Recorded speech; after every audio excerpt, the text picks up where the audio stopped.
James Drugstore has been dispensing peace of mind since 1932. Let our family take care of yours. Make the switch to James Drugstore today. And welcome back to the Livingston Parish News Weekly Show, a podcast brought to you by the Livingston Parish News. My name is McHugh David, publisher and editor of the news, and today I am joined by our regular guest, Mr. Garry Frog. Well, we're going to let him introduce himself, as we like to do for those of you listening. So go ahead, sir. Garry Frog Talbert, Councilman District 2, representing Watson in the northwest corner of Livingston Parish. The northwest corner. We're getting better at that. So today we're actually going to be sitting down doing two today. The first one we're going to be talking about millages because quite a bit of controversy going on right now between I guess you can say Councilman Shane Mack from District 9, which is the Albany area, and the northeast up to the northeast corner of Livingston Parish.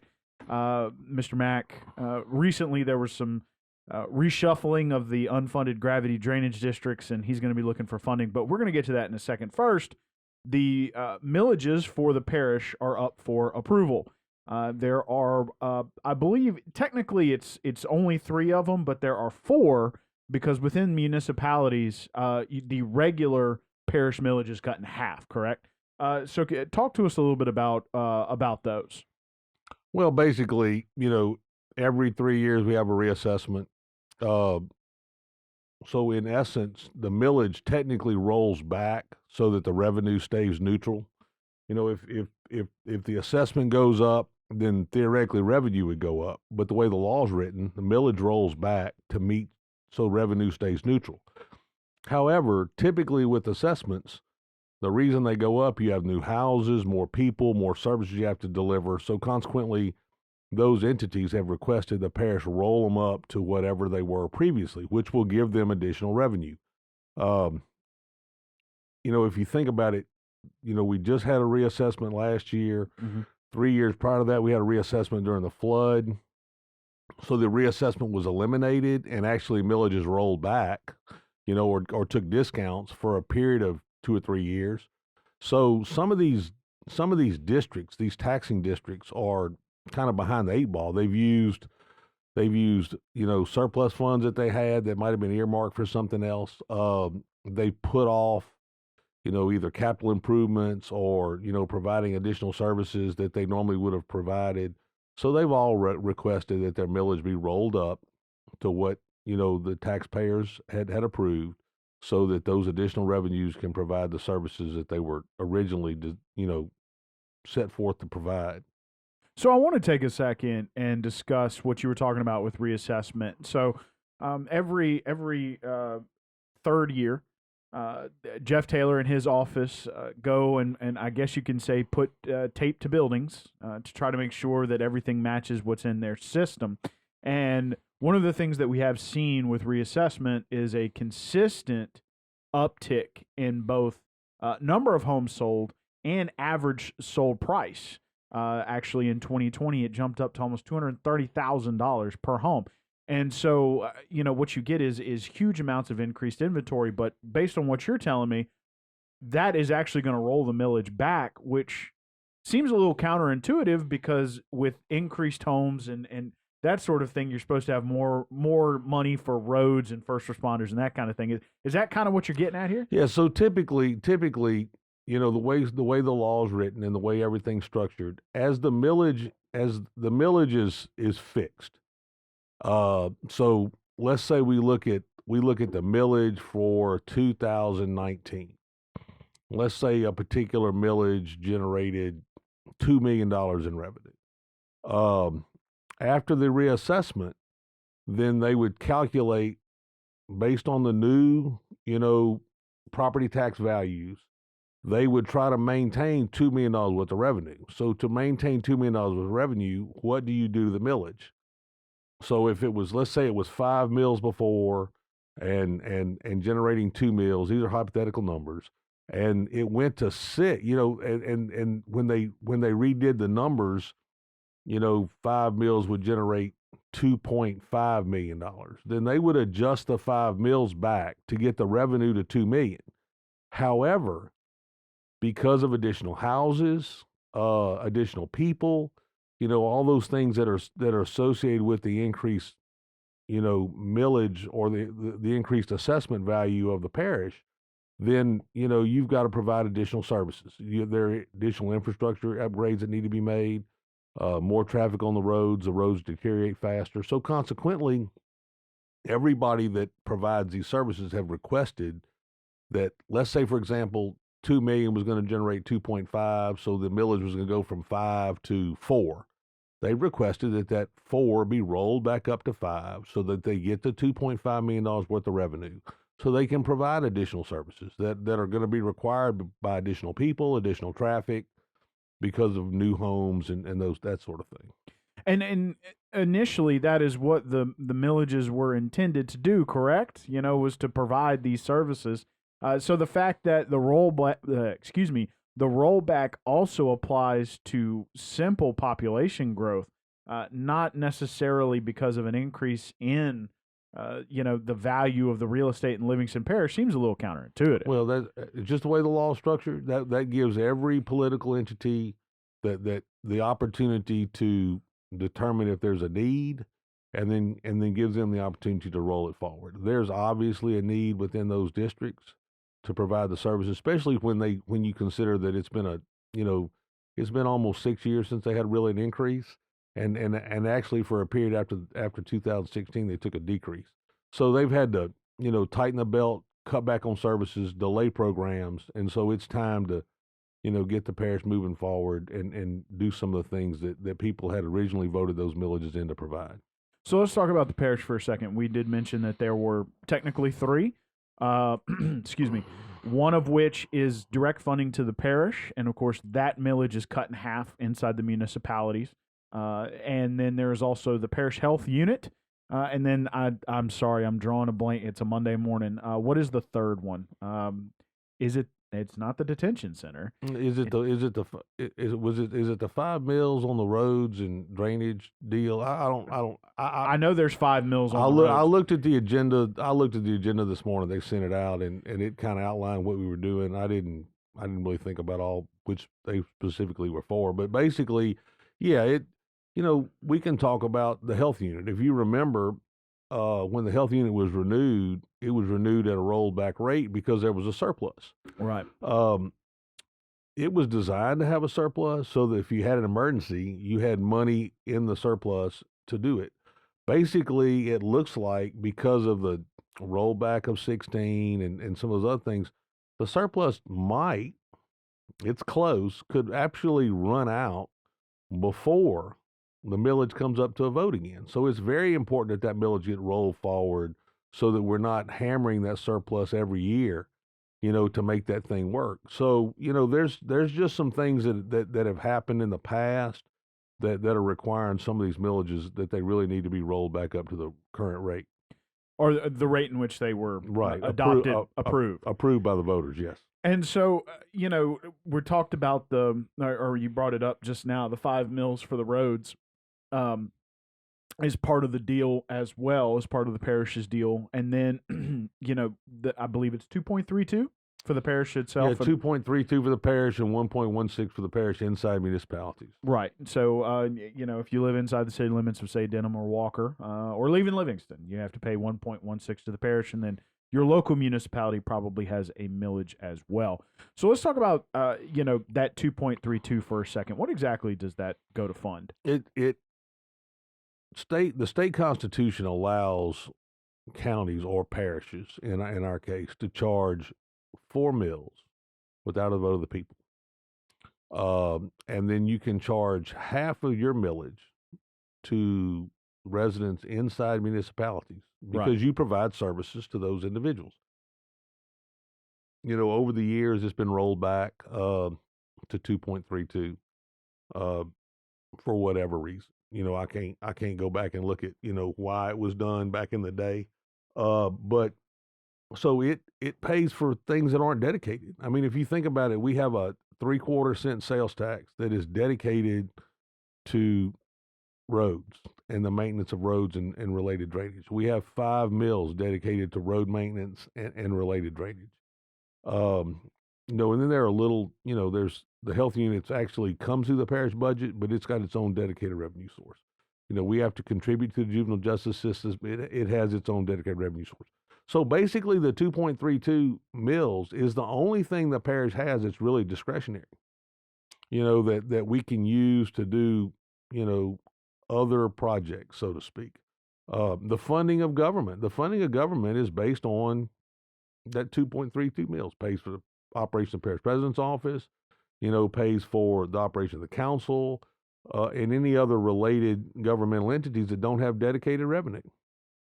So when you, backing up just a second, when you were talking about rolling up to 4, that is a constitutional. We can't roll up to 4. Okay. We can roll up to 2.32. Gotcha. It looks as though, we've tried to do some research. Constitutionally, it says that we can have 4, but when you go look at the way you roll villages forward, there seems to be no opportunity to roll back to 4 without going back to the people, which doesn't seem to make a lot of sense to me in the fact that the Constitution grants you 4 mills, but because of the way the process works, the fact that it was rolled back in the day when it wasn't necessary, that now that we need it, we can't just roll it forward. We'd have to go to the voters, which would then cost us a lot of money just to put it on the ballot. So, it's kind of a catch-22 as to how that can be addressed. We've done some research. We don't have there seems to be some conflicting opinions as to whether, you can roll it. Technically, the way the roll-up is, you're not supposed to be able to exceed revenue. And so, the revenue from millage from the previous, unless you have a decrease. Let's say that millages went, or the property assessment value went down.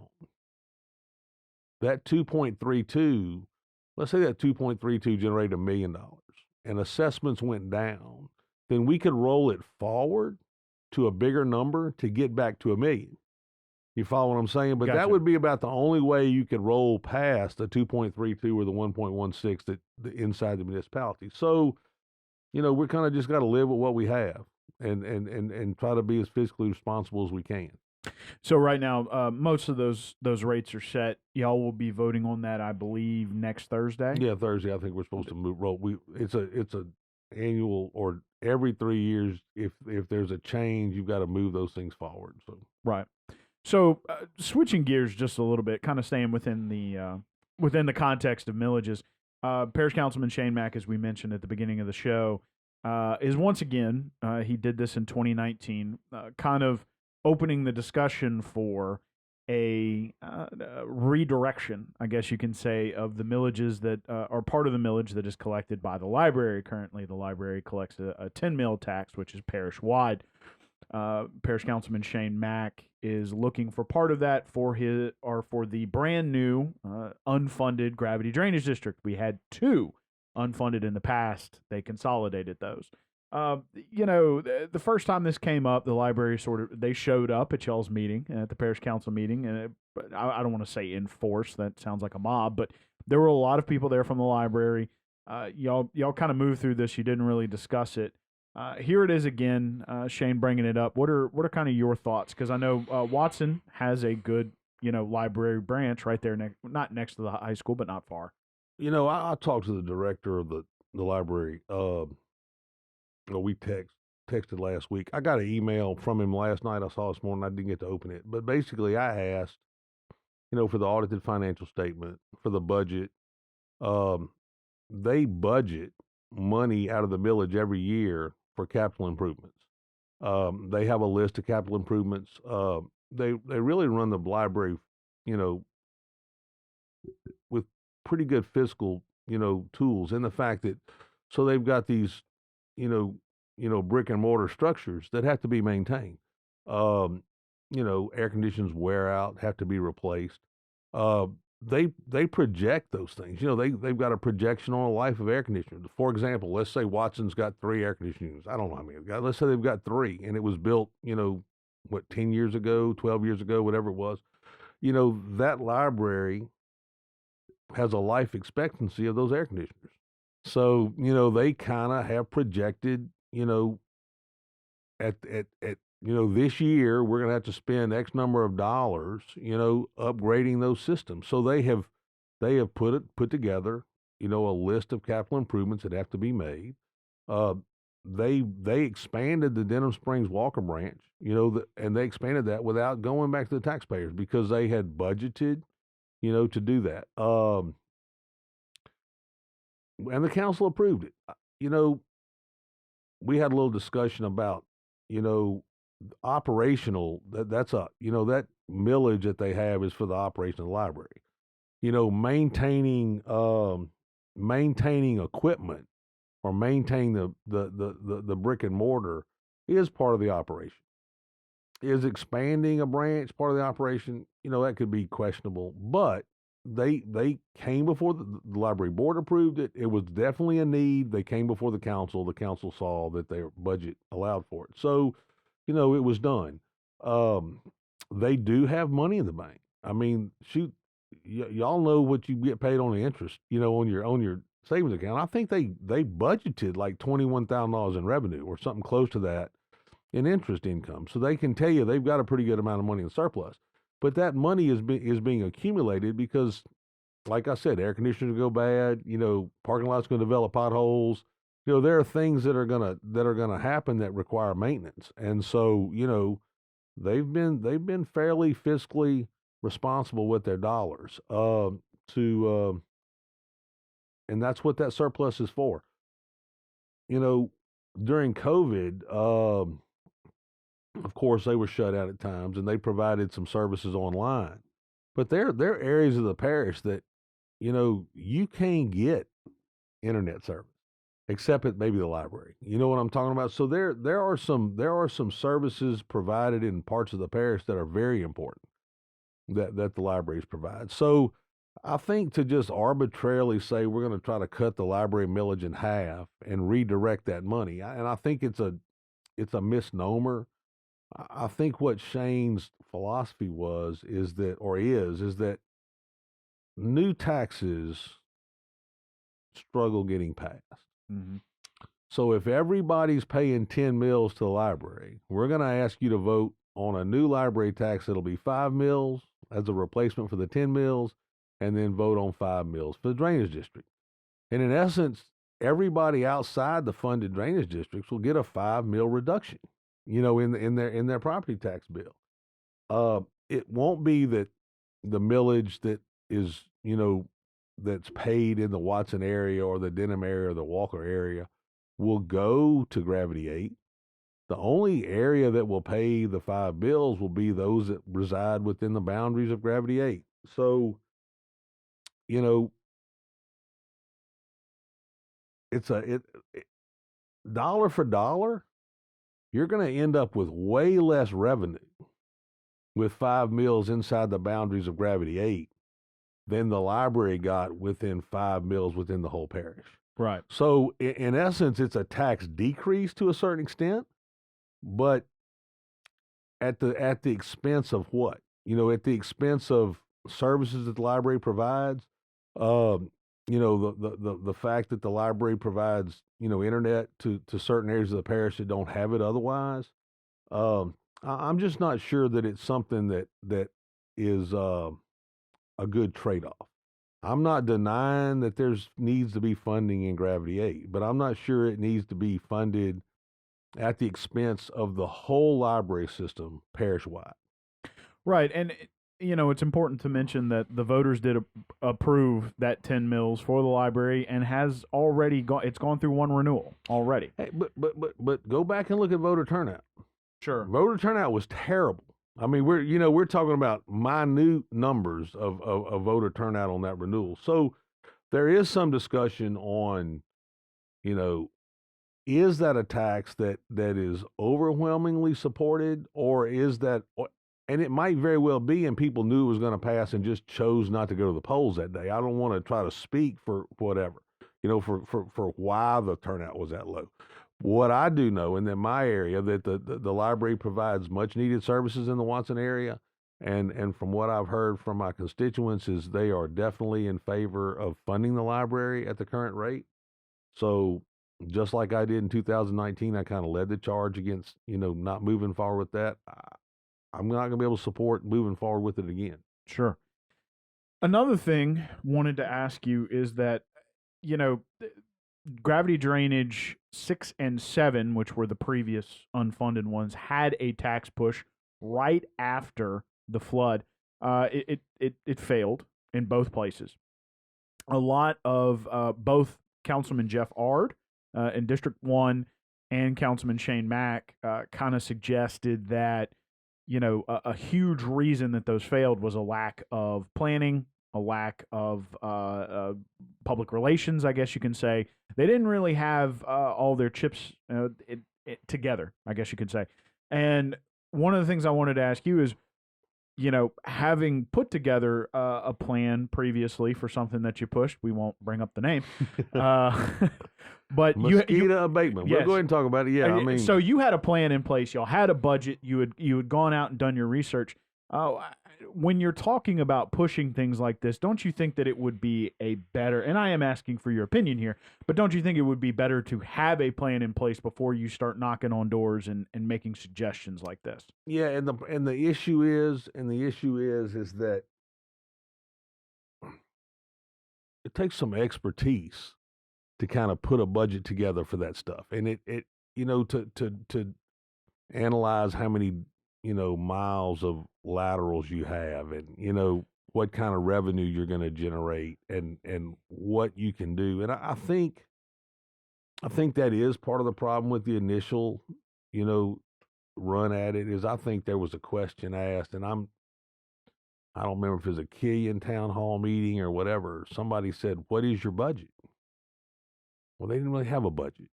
They were going to get as much revenue as they could and then start cleaning ditches. And I think that you got to be a little more prepared. And I'm not criticizing them. What I'm telling you though is, without revenue to get the experts to help put that package together, it's tough for a councilman, to try to get that information together and make that presentation. And so it's a slippery slope. We don't have revenue. We can't really use parish-wide revenue to try to promote a tax, but at the same time, to get that information out there, you need some revenue to have the experts generate a budget for you, kind of analyze what you can expect to realistically accomplish in a given year, what equipment you're going to need. And I think that's kind of the trap they're in. I mean, it's a tough sell on that deal. I think the thought process was in 2017 is that, hell, people had just flooded. And part of the reason they flooded is because of lack of maintenance. Part of it was just an event that we hope, it was the highest, like next to my truck stop. Shoot, the flood stage was 8 or 9 feet higher than any previous, event prior. So the crest on the river, so, it was an unusual event. But at the same time, a lot of areas of 6 and 7 had flooding problems in March. If you remember, in March of 16, we had that wind, that tidal flooding that we get with, with rain associated with, kind of like we just went through last week. And I think the water's still up because I think the wind's still blowing the wrong direction. So,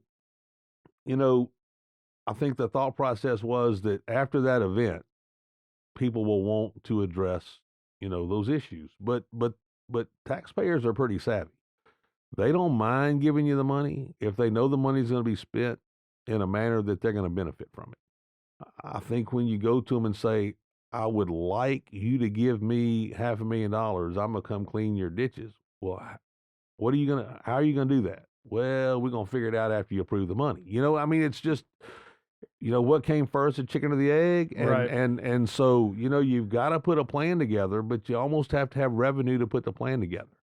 Some of these, we've seen it in some of these cities, in other areas. They want to vote in a new municipality, but there were business people that had a vested interest that funded, those run-ups, to that deal. And Uh, I'm not sure that there's, given where we're talking about, and I'm not sure there's business entities that feel like there's that much benefit to them that they're willing to, fund that study and generating that budget and getting that program together so that when you go to the voters, you can tell them exactly what it's going to be. Right. And another big thing for what is now Gravity 8 is it is by far the largest gravity drainage district in the parish, not even close. And least populated. I mean, when you consider, the population density, it's pretty bad, So let's look at budgets. Gravity 1 having the biggest budget, Gravity 5 not being far behind them with all the growth that's generated over there. Gravity 2 that represents the Watson area has got the smallest of the budgets. Got a pretty good area that they got to cover, but the commercial's starting to come, but it's not there. We don't have interstate exits with buku commercial businesses and commercial properties over there generating revenue, or hotels or motels or those kind of things. So, the revenue in Watson is down a little bit for Gravity 2, and they're operating as efficiently as they can. The thought that the revenue would be less than Gravity 2 with an area maybe 4 or 5 times bigger, to me, is just, it's like trying to, kill an elephant with a pocket knife. Right. You're in bad shape. But I mean, that's kind of what it looks like. I mean, it's going to be a tough road, even with a funded district. However, once you get a funded district, you've got match money, and you can start getting grant money. And they're kind of in a trap right now. They've got this district that could allow them to play for grants, but they've got no match to to pay the 10% or 25% or whatever that would allow you to get some big projects done. So, it's I don't envy them a bit in the struggle that they face, and I understand where Shane's looking for. He's looking for revenue, and I'm just not sure that I know what he wants to do. I know the reason for wanting to do it is he feels that it's it's not won't be a new tax. If people have been paying $500 a year in property taxes, it's not going to change. It's just going to be redirected. But I think it's going to impact the services of the library, and it'll impact them in areas that that are more densely populated, that have a need for them, and that will people actually get a reduction and give up services. So it's just a slippery slope that he's on, and I mean, I admire him for trying and looking, but I can't support rolling back the library tax in an effort to fund a gravity drainage district when the people in my district clearly want the library funded at its current level. Sure. And I would recommend that anyone go back and take a listen to the podcast that Mr. Talbert and I did about a month and a half ago. We talked about the benefits of gravity drainage and having a gravity drainage district that's funded. That usually gives you an expert on the ground, gives you a lot of lateral maintenance as well as drainage maintenance. So there are some benefits to that. Please keep an eye. This is going to be an ongoing situation because they have, it's something new. It's something that's going to be popping up every now and again, and we will be staying on top of it. So that's going to conclude the first episode. Mr. Talbert and I are recording today. Please, sir, if you would, introduce yourself. Garry Talbert, Councilman, District 2, representing Watson, northwest corner of the parish. Glad to come visit and try to, explain anything that might be, questionable or the public might want to have questions about. Try to clarify some of the things that are happening in parish government today. We're working through it. And he's also the chairman of the Parish Council this year. And my name is McHugh David, publisher and editor of the news. He and I are going to take a quick break, and then we are going to be talking about dirt fill. Tons of fun, but we know that it's kind of an interesting topic going on here in Livingston Parish. Again, please remember we're on Facebook, Twitter, LinkedIn, Instagram, and YouTube. Once a week in print on Thursdays at $7 a month to get that in your mailbox. We're also online, www.livingstonparishnnews.com. And you can find these podcasts on any platform where you prefer to get your podcast content. We appreciate you guys joining us, and we will see you next time.